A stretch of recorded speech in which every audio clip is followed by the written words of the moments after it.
I'm Steve Ross. I teach at Penn State Law. I'm a professor of law here, been here 18 years. I've taught for 38 years, and I teach contract law to international students. I also teach sports law and comparative constitutional law, and I probably had about 30 Uzbek students in my class where they came at night to learn about both contract law and the American way of thinking about law. So you are getting to know Uzbekistan through your dozens of Uzbek students. How many years has it been since you've been teaching Uzbek students? Just 3 for me. So we started teaching a class just for LLM students in contract law because it was a good way to teach them not just contract law, but how Americans' law is primarily judge-made and how American judges think and reason about law. It's a very different mindset than Uzbek law. So it was a good idea to have everyone in the same class. The second thing is I'm famous for making my students talk. I call on them even if they don't raise their hand. Good. And in a class where everyone is an international student, so everyone's second language is English, except for a few Nigerians, they're more comfortable. So if you're sitting in a class and you're the only Uzbek student, it's very uncomfortable Can be intimidating. to try to speak English. But if you're just going with everyone else, and that really makes them improve their English skills, which is a huge part of the experience, is being able to learn how to speak English. My experience is our students who are top lawyers from Uzbekistan, they read English very well and they write English pretty well. But when they come here for the first time, listening and particularly speaking is challenging, and I make them do it. And sometimes they don't like it, but that's what I do. Well, I sat down with them today. We talked about their American experience, what they're getting from this education system, what they're getting from this law school, because studying law abroad is not only difficult, it's very difficult then to put into practice when you go back. Because you are working, you are practicing law in a completely different, system, and that too in a country like Uzbekistan, where the rule of law ratings are quite low, as you know. So to me, one of the most important values, because I teach a lot of subjects on a comparative basis, to me the purpose of comparative law is really not to learn the other country's law. Now there's a value to that if you want to work for an American client in Uzbekistan, or if you want to work for an Uzbek client in the US. But to me, the most important value is if we have a Penn State student and they go back to Uzbekistan and they see how the law is different, that teaches them something about Uzbek law that they didn't understand. Most of us think our way of doing it, well, that's just the way everybody does it, and does not understand how other people, and once you understand that other people do something in a different way, now you have a greater understanding of why our country does it our way. Now, that may be good, it may be bad, but it helps you understand that principle, and you see it. And frankly, right now, we have some challenges in the U.S., and the rule of law is being challenged in the U.S. And frankly, I think it's a wonderful experience to see what's happening in the world's oldest democracy when there are challenges and people want to overturn elections and people don't want to let some people vote. And when they go back home, they can maybe hopefully relate that and think about the benefits of and just their values.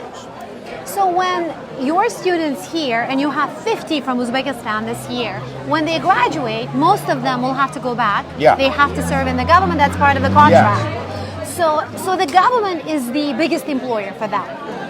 Why should they hire the students from this law school? What is the value that they would be bringing in, keeping all those things in mind that you just mentioned? Well, the government should hire the students if the government, which is a relatively new system, having emerged from the Soviet system, if the government is interested in finding what to borrow that works for Uzbekistan and what not to borrow that doesn't work. So I'll use an example from Norway. Norway is famous for introducing smoked salmon, the fish. It's delicious.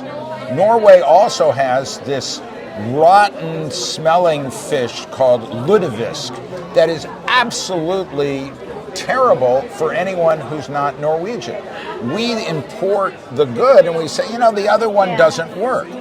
There are some things about U.S. law that might be very useful to meld into the Uzbek system.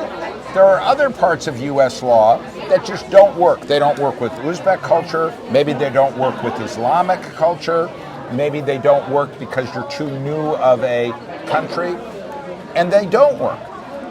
But these students can bring that story in if the government is really interested in seriously improving things. Now, I have to admit, if the government is interested in doing things a particular way and only a particular way, it's hard. I'm not so sure they really want people to be looking at other areas. The Uzbek government has always been criticized for not being good at utilizing the knowledge and expertise and skills acquired abroad.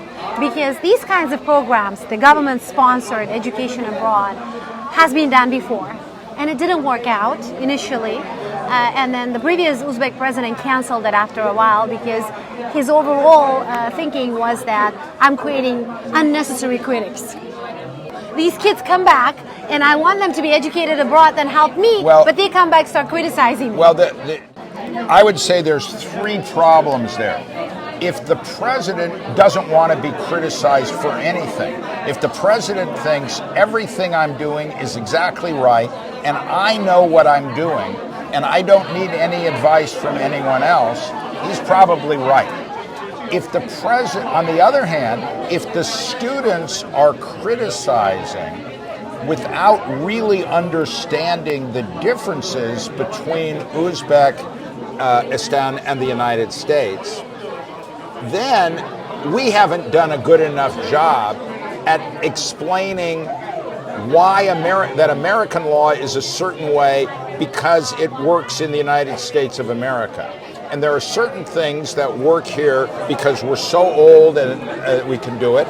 There's certain things work here because we're a more religiously diverse state. We're a less religious state.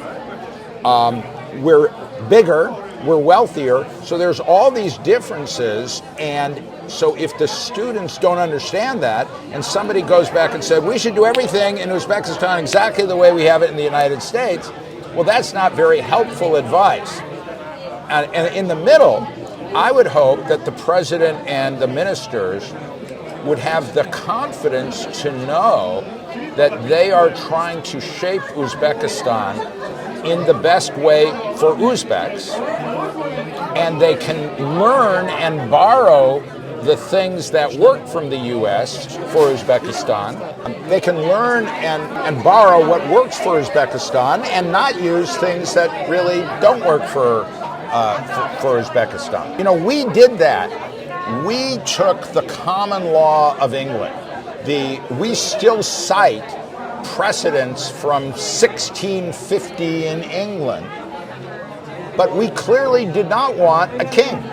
So we don't have the king. So we already did that over 200 years ago, where you take the things you like and you give up the things you don't like. Mm-hmm. One more question before I let you go. How do Uzbek students stand out? Because coming from a country, again, going back to being from an environment where you've never really had, freedom in its own sense. Like, Uzbeks have very little experience with democracy. They have very little experience with the rule of law. They have very little experience with media freedom.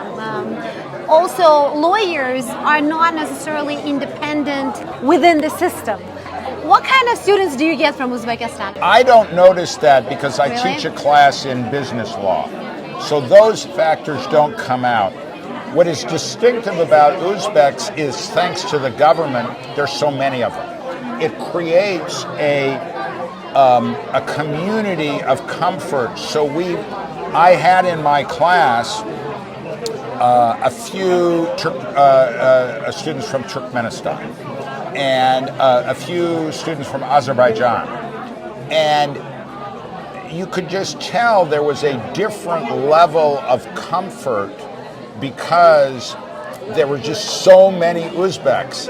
And so to me, I hope the president wants to keep this program because I think it really helps.